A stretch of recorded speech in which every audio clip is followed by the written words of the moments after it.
Leclerc, dominant lead from start to finish. I know it's very early days, but does he have the potential to take it all the way and win the championship? Like, does he have it in him in Yes. terms of talent, consistency, all the rest of it? Because a lot of people actually were saying that he's overrated at the start of the year. So what do you think about that?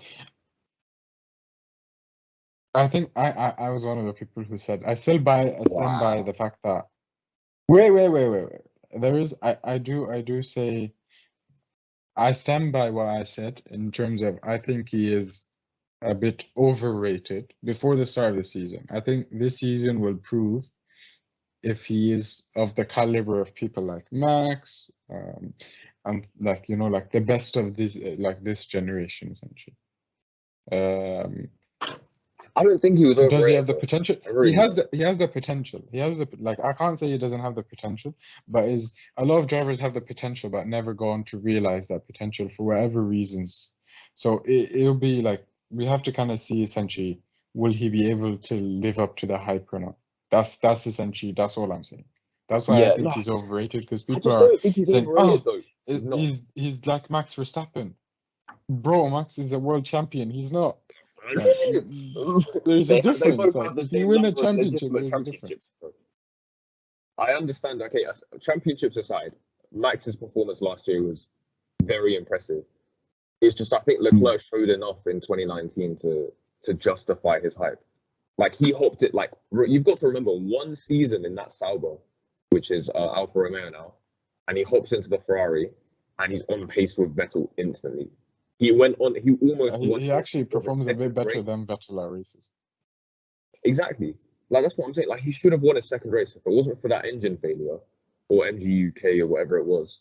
He would have won his second race, third race, or something at Ferrari. He then went on to win Monza, and then he won Spa as well. I think it was Spa then Monza back to back.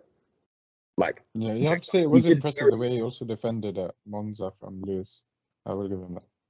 part of it was illegal, but yes, in general it was very good. It was impressive from him. Lewis fans are so bitter, man. Well, that's what I'm saying. I don't think he's underrated, overrated personally. I feel like this is what I was expecting from him. Like he's doing very well. He's calm. He's collected. We'll see how he goes at a proper street circuit soon. Hopefully he doesn't bin it into the wall or something. Maybe this is the year he actually wins Monaco as well. But let's not get too ahead of ourselves. I highly doubt it. To be honest, I'm not gonna lie. I highly doubt he's gonna win it. Carlos Sainz, his teammate, unlucky or just a bad driver?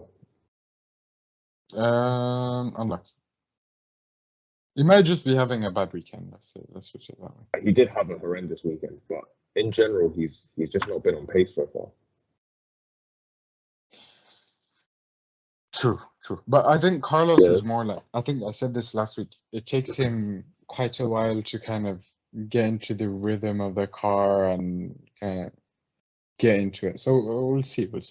I think he'll get back up because if you look back at last season, he wasn't like up with Leclerc at the beginning.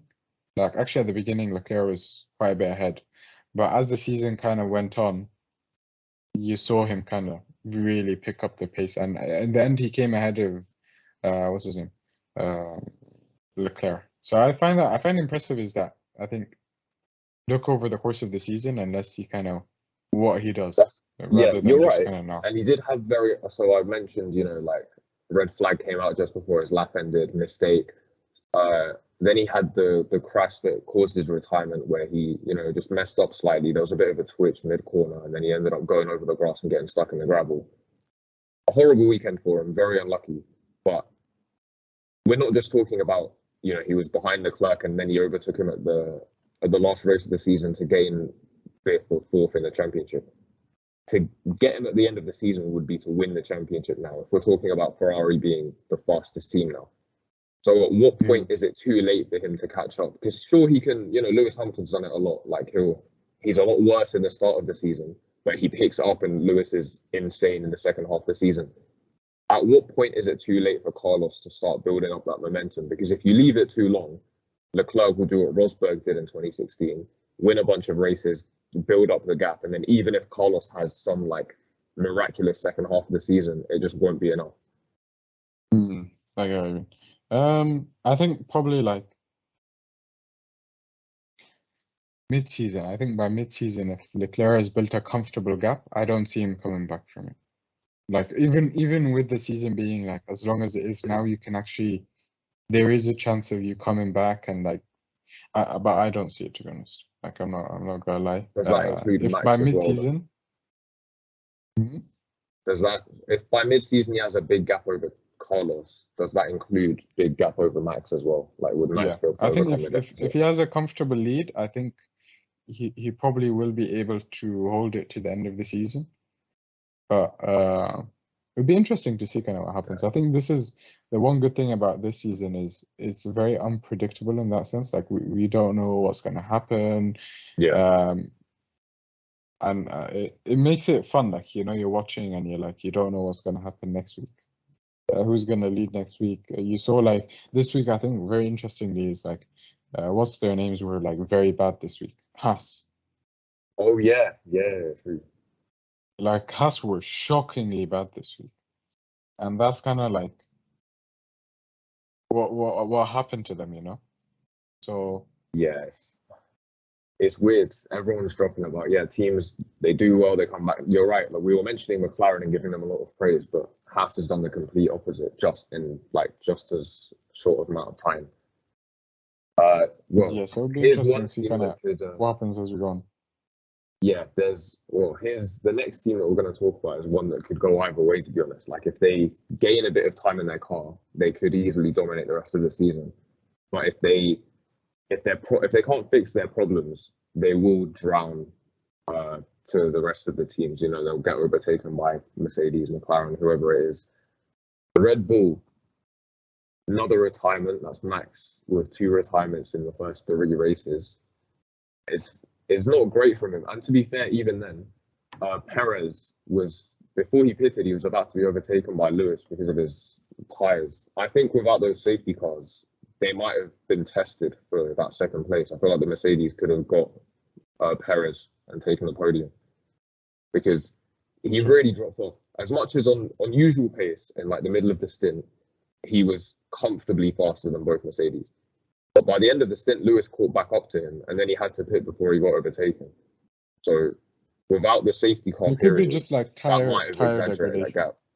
That's what I'm saying. Like if they have bad reliability with their engine, and obviously this is track specific, but if in general they have a bit of a problem with tire degradation, because we have seen Max struggle to, you know, like keep up with Charles, who'll like have a go at him, to give it a couple laps, and then his tires will go, and then he has to drop off behind him.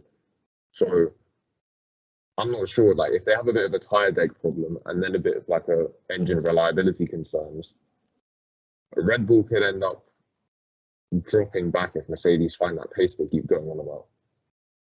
I think it reminds me of not last season, the season before, where Red Bull had basically Max was plagued by so many like retirements essentially. Oh yeah, That's what I'm kind of reminded of now. I'm like, is this happening again? Are they just gonna lose it all at the end again? Or at the beginning rather, should I say. Yeah. I mean, I guess the last thing is Mercedes, isn't it? I mean, that's pretty much all that's left. Mercedes were we had both their cars quite close to each other. Lewis and George fed equal on pace. George got kind of lucky with the safety car, ended up jumping Lewis. Of course, he got lucky with the safety car. It's You fair. always say that, bro. He did get a bit lucky with the safety. I'm not saying it like a bad thing. Obviously, credit to him. He He was was keeping fanboy. up, and that's why he was close. Am I wrong? That is what I said wrong, though. No, I'm just listening. I didn't watch the race, so I wouldn't know. Basically, I Lewis can't pitted, and then a kind of couple speak laps later, the safety car came out. So that's how he jumped. George ended up jumping Perez and Lewis, but Perez managed to get past him. Yeah. There were things about Lewis's radio at the end. He mentioned something, but they didn't show the rest. Turns out he was just lifting and coasting. You know, actually, Lewis was running 1.5 kilograms worth of sensors on his floor. So his car, not Seriously? George's. Yeah. So Lewis was running 1.5 kilograms worth of sensors on the floor of his car to measure the porpoising for the team. George wasn't, I don't think, and he did all of that just to help them gather data about it, so they can try and figure out what's causing the problem. So he ran that whole race with a 1.5 kg heavier car than normal. Do you wanna tell people kind of how much that would cost over kind of like say a lap, because people might not know. So, like yeah, an so extra. I think you. I think you're about to say what I was going to say in it. Now you. No. You go for it. You go for it. I think the style is it an extra kilogram of fuel in the car per lap costs you like what, a tenth or something? Is it a tenth? Yeah. So over the course of a race distance, you have to think like over the course of a race distance, how much can that cost essentially? That was 58 laps we did. Yeah. Go on. Do the maths. I know you. No, do the maths. No, I thought you were trying to get me into do the predictions. I'm not. You do the maths. You're a master. No, you do the maths. You starting.